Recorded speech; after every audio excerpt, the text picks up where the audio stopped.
Yeah,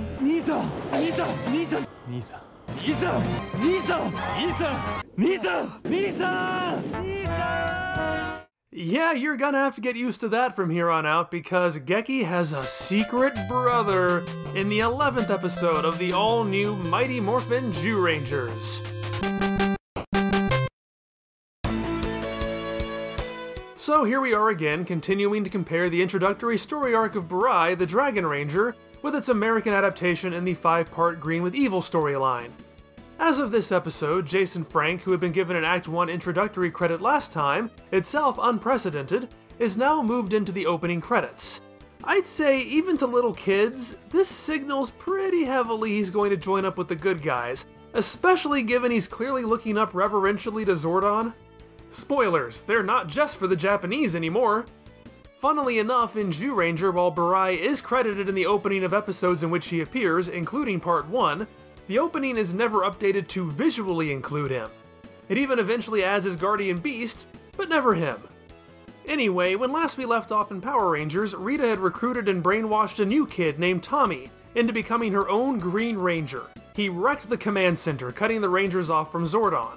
Over in Zyuranger, the episode was largely concerned with either attempting to awaken the Dragon Ranger or prevent that from happening.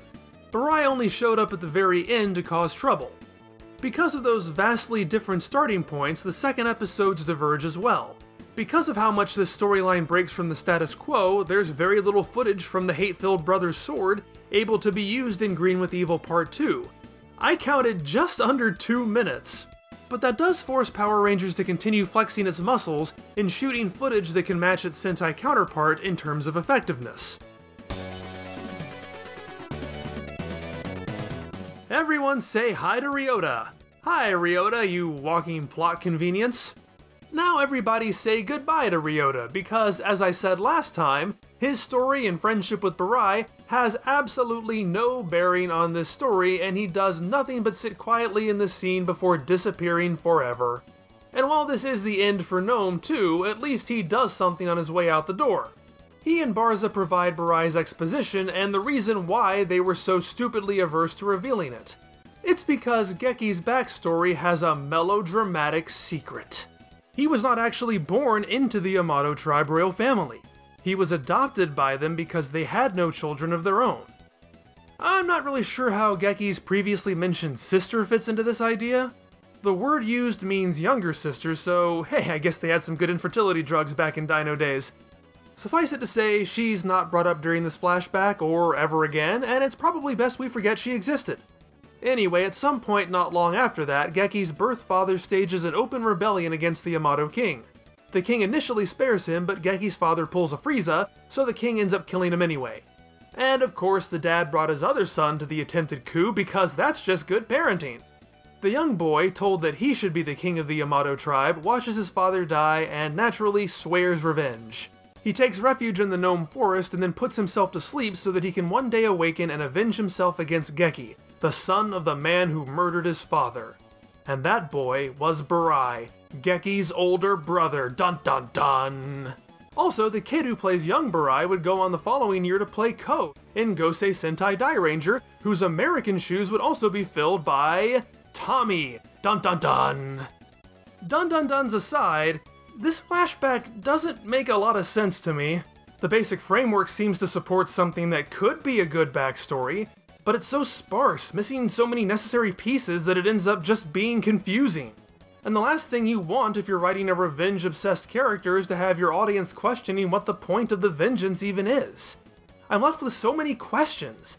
What was the father mad about? Am I supposed to understand that this adoption was not consensual? Is that why he rebelled? I guess I'd be pretty mad too if I was forced to give up my kid. But then he says he wants Burai to be king, so is it about power or politics instead? Why does the father think he has a claim to the throne? Did he want the king to have adopted Burai? Who's in the wrong? I need to understand if Burai's vengeance is tragically misguided, completely justified, or somewhere in between. This ended up becoming the biggest headache I've ever had with this series because just as I was ready to complain about this, I kept having people tell me that Geki's father was indeed trying to get him back, and that the king forced the adoption as punishment for the birth father's earlier misdeeds. whatever they were. And I would look at these things and think, well, that's interesting, and it makes sense. Wonder what show that's in, because it's not in the one I watched. It certainly doesn't come up again in this story arc, but it had been a decade since I'd watched the whole series, so maybe I was forgetting a later episode where it's expounded on. To be clear, that wouldn't have solved my issues with this. It would be the opposite problem I have with Cell's exposition. Imagine someone coming up to Gohan in high school and saying, "Oh, by the way, that Cell guy you killed 7 years ago? This is where he came from. You're a little late at investing me in this conflict that's already over." But I did want to be properly informed before I mouthed off at this, so I spent an entire morning binging the rest of Zyuranger at triple speed. After that experience, I can definitively assure you of 2 things. 1. Watching 28 episodes of Zyuranger in 4 hours turns your brain into pudding. 2. Burai's childhood trauma is never again mentioned after this point. So where did this information come from? Supplemental material? If so, too bad. You don't get credit for story crucial information you don't put in the story. But since I couldn't find the definitive source for that, I worried that maybe the official subtitles had left that information out of this flashback, details that could negate all my complaints about this. So I reached out to a Japanese-speaking friend to independently translate this scene for me. And guess what? None of that is there! Thank you so much, Ian. So I can safely conclude that this backstory leaves the villain with an ill-defined motivation that significantly weakens the overall story. And now I'm annoyed that all these rumors wasted so much of my time. But that's not all. Since I criticized the lack of a justification for the Green Ranger powers last time, it's only fair for me to do the same here. I have never, ever understood how the Dragon Ranger even exists. Where do those powers come from? Who gave them to Burai? After the first war with Bandora ended, each tribe ordained their own chosen warrior with the power of the guardian beast they worshipped. Despite calling himself the Yamato Prince, Burai doesn't even have a tribe. He hasn't had one since he was a child. He wasn't present for the war against Bandora. We don't see him use the powers in flashback. Even if it was possible for Gnome to have provided them, I can't believe he'd do it. The backstory implies that Gnome had a good beat on Burai's character, that he agreed to put him to sleep as a means to be rid of him. This is incredibly sloppy. With Rita's power coin, you could at least make some reasonable guesses as to how she made it, or stole it, or acquired it, which apparently tie-in works have tried to do. Here, though, there's just nothing. Believe me, I checked. Problems aside, this story development finally gives Geki something to do. Despite his featured vignette in the end credits, Geki has not ever had a Kid of the Week plot. In fact, since the series finished establishing its status quo, no episodes have focused on him. Ironically, this turns the formula on its head. The Zyurangers typically serve as big brother or sister figures to children. Geki, in essence, becomes the little kid with a problem. Burai, the big brother, wants to kill him instead of help him. It's definitely a good thematic twist. And boy is it melodramatic. So melodramatic. Much angst. Predictable angst. So predictable that Bandora is able to lure Geki away to a one-on-one confrontation. And while it made for a good joke in my teaser, Geki does call out for his brother a lot.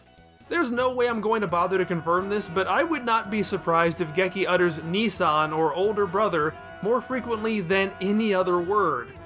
But this is a good development. Since it is so easy for the lead character to fall into a functional leader role, fulfilling his job and nothing else, this puts Geki front and center, keeping him from being overshadowed by this exciting new character. But how can Power Rangers do the same for Jason? Like with Zyuranger, I'm sure those in charge of Power Rangers wanted to make sure their lead character was not overshadowed. But Power Rangers is lacking the personal connection between hero and villain. Tommy and Jason aren't brothers. They barely speak a sentence to each other before Rita gets her mitts into them. And it's pretty obvious why the brothers idea was not carried through. If I haven't made it clear enough, wow, the melodrama. Such melodrama. But it's something Zyuranger can get away with given its premise. It already presents a very heightened reality. These are characters with long histories, plenty of opportunity for backstory we don't know about. There are kings and dinosaurs, rebellions, and enchanted sleep. You can fit in a long-lost brother plot without it seeming out of place. It would be extraordinarily stupid, though, for average high school student in suburbia to suddenly find out he has a long-lost brother, who is also evil. How would that even work? I'm not saying it's impossible. If memory serves, Power Rangers Lightspeed Rescue incorporates a plot like this. However, that's in a show where the parent is already a main character. This would almost certainly require Jason's parents to have a large role in this in order to explain it or justify its secret. It's just too complicated, too ridiculous, doesn't fit this show. So I have no problem with them discarding it. However, it ends up creating two problems for writing Jason. How do you involve him in this story beyond standard leader guy? And how do you work around the fact that there is no Tyranno Ranger footage in this episode? See, because of that personal connection, Geki doesn't answer the summons in order to have an ultimate beatdown of destiny. He wants to make peace, so he refuses to fight. And if he doesn't fight, he doesn't transform. He doesn't transform, you only have 4 Zyurangers, which would be kind of weird. To remedy both of those problems, Green with Evil creates a subplot wherein Jason is kidnapped and held prisoner in some fog machine dark dimension of Rita's. He is stripped of his morpher and forced to fight Goldar. For sure, this somewhat downgrades Geki's combination internal-external conflict into a purely external one. This has nothing to do with Jason as a character, we don't learn anything new about him, he doesn't really change or grow. He simply gets to be the stalwart hero guy. But this is not bad. In fact, I really like this. It serves as a logical next step in Rita's evil plan. First she separates the Rangers from Zordon, then she separates the Rangers from each other. Rita continues outfighting the Power Rangers, crippling them in much more heinous ways than she typically does. That's how you build tension. A Power Ranger has never been in such palpable danger before, almost at the level of psychological torture. Despite being more scaled back, or maybe because it is, it's far more intense than the typical Power Rangers beat the baddie formula. I'd even go so far as to say it's scarier than anything that happens to Geki and its counterpart.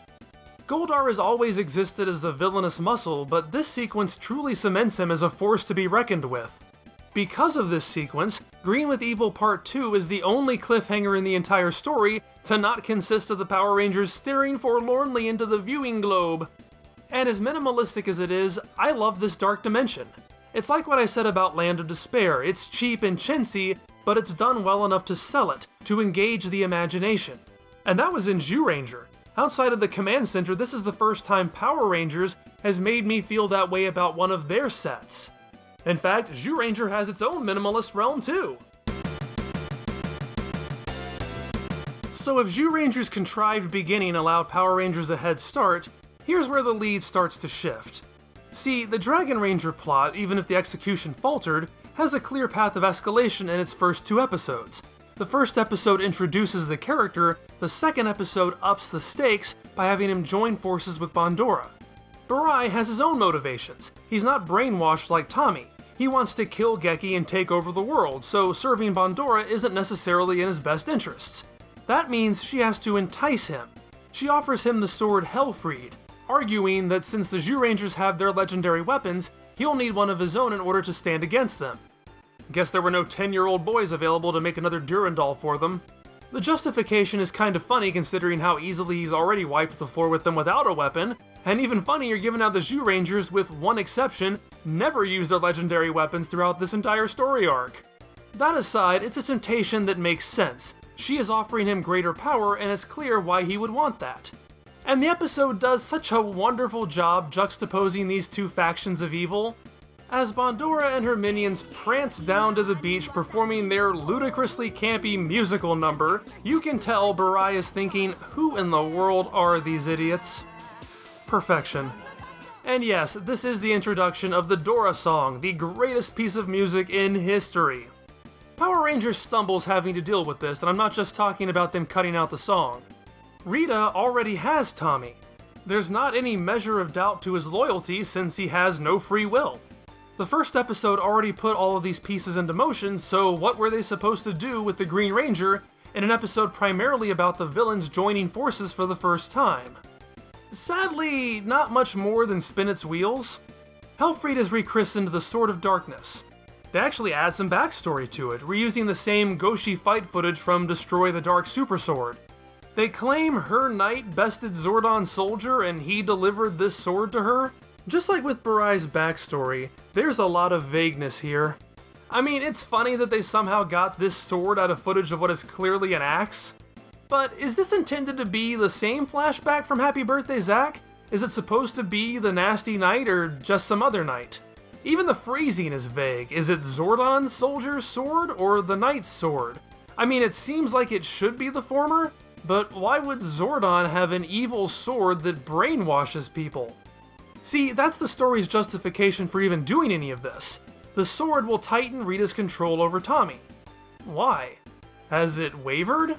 Why does the brainwashing need to be stronger than total? Truthfully, the only reason it exists, besides it being in the Zyuranger footage, is because by tying the sword to the brainwashing, it will give the Power Rangers a method of ultimately breaking that control. But that just makes this reasoning even flimsier. That's why I say the episode is spinning its wheels, because it's basically showing Rita take control of Tommy as her servant, when that's exactly what the previous episode did. To make use of the Zyuranger footage of Bandora and her minions confronting Burai, it's recontextualized into Rita testing Tommy to see if he's worthy of the sword, and to do that he has to single-handedly fight off a squad of putties. You know, that thing he did last episode because Rita needed to test his worthiness of becoming the Green Ranger? So, I think we've already covered this, and you can just give him the sword. Not only is it worthlessly redundant, it doesn't begin to compare to Burai earning Hellfried. This is almost as if David Lynch directed an episode of Power Rangers. Or He-Man. This second episode has the Power Rangers begin to get their lives in order. Alpha has drifted in and out of functionality, but Billy and Trini finally repair him here. It's interesting, Jason, Zack, and Kimberly head back to Angel Grove in the Radbug and go to school, so I guess Billy and Trini are just ditching class. Not saying it's not justified, but it is rather surprising coming from this show. Honestly, it would probably make more sense if they all just took the day off. But the funniest thing is that Rita sends Tommy back to school. It's definitely one of those things that seems awkward when you give it more than a moment's thought. Look at him going to his locker and picking out his books. It raises so many questions to me. Is he actually taking notes? Does he go home? Do his parents notice anything different about him? I'd love to see that dinner conversation. What did you do today, son? Crimes. Evil's just gonna evil. If he's going to be an evil warrior when he's fighting the Power Rangers, he also has to be an evil inconvenience when he's at school. And don't bother to lay low or anything. Make sure you hurt Kimberly's feelings and show off your glowing evil eyes to Bulk and Skull before you telekinetically toss them into a dumpster. That's not gonna raise any suspicions. Just be as petty as possible. Well, being petty is kind of in character for Rita, isn't it? His lack of subtlety aside, it makes sense Rita would reintegrate him into society, if for no other reason than to capture Jason. But even that feels a little forced. I know I said I'd work out with you later. Oh, you did? I don't remember that. But I guess we have to give some kind of reason for Jason to purposely seek out this person he barely knows, so that Tommy can later lie about it and serve as a clue to his true identity. Even though it's ultimately shrugged off and has nothing to do with how they discover the Green Ranger's identity. Fun! Boy, does Power Rangers struggle adapting the ending of this episode. In Zyuranger, Burai beats up on untransformed Geki for a while, complaining about how much he suffered in Gnome Forest. I mean, look, I hate those stupid gnomes too, so I get it, but jeez. Ryota really mischaracterized that friendship, didn't he?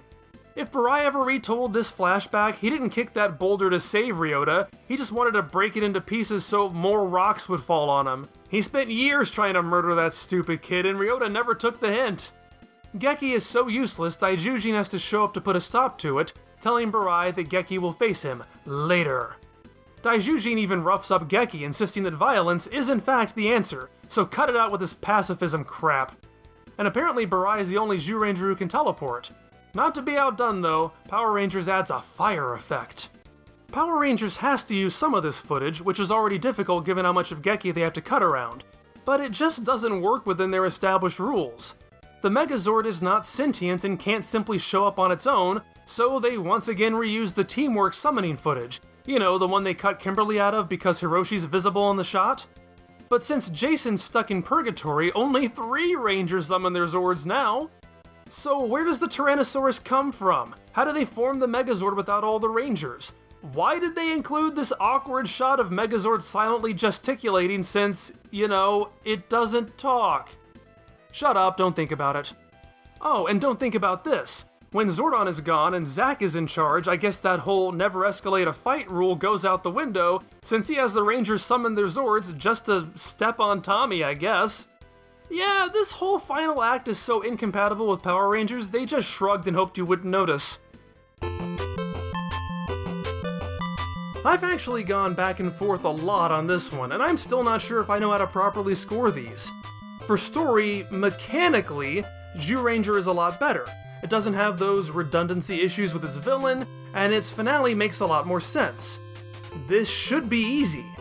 But it can't be understated that its big reveal, which is the central axis on which this story turns, ends up being a cluster of confusion, a lazy excuse on which to hang a conflict. And while the Green Ranger doesn't progress, Power Rangers derives a lot of campy fun out of Tommy being mean. Kidnapping Jason is a fantastic idea, Zack gets to be in charge. I think there are more interesting ideas here. In an overall sense though, this episode flows better in Zyuranger, and only has one problem, albeit a very big one, so I'm going to give it to them, but only slightly. Characters is also difficult because of how different these episodes handle them. The Hate-Filled Brothers sword is undeniably more character-focused. Geki has a legitimate conflict that he cannot bring himself to overcome. There's nothing like this in Green with Evil, but at the same time, that episode includes memorable moments for all the characters. They get to use their individual expertise, they emotionally react to the crazy things that are happening around them, and they interact with each other like real people. So they're completely different, but both competent. I'm going to give it a tie. For action, Power Rangers has to cut around most of the Dragon Ranger fighting sequences to hide Geki, but it does continue to show off Jason David Frank's martial arts skills. And Jason, the character's, struggle in captivity is probably the strongest bit of both episodes. However, Zyuranger has the absolute mind screw of Burai obtaining Hellfried. I'm gonna give this a tie, but obviously that's not enough to keep the Hate-Filled Brothers sword from winning overall. So there we go. Each series has produced a winner so far, but there are still 3 more matchups to go. As if it wasn't crazy enough, next time they throw a Scorpion Warrior into the mix. After that, all bets are off. Thanks for watching. I hope you had a good time. Please let me know which episode you were rooting for. I will see you in part 3.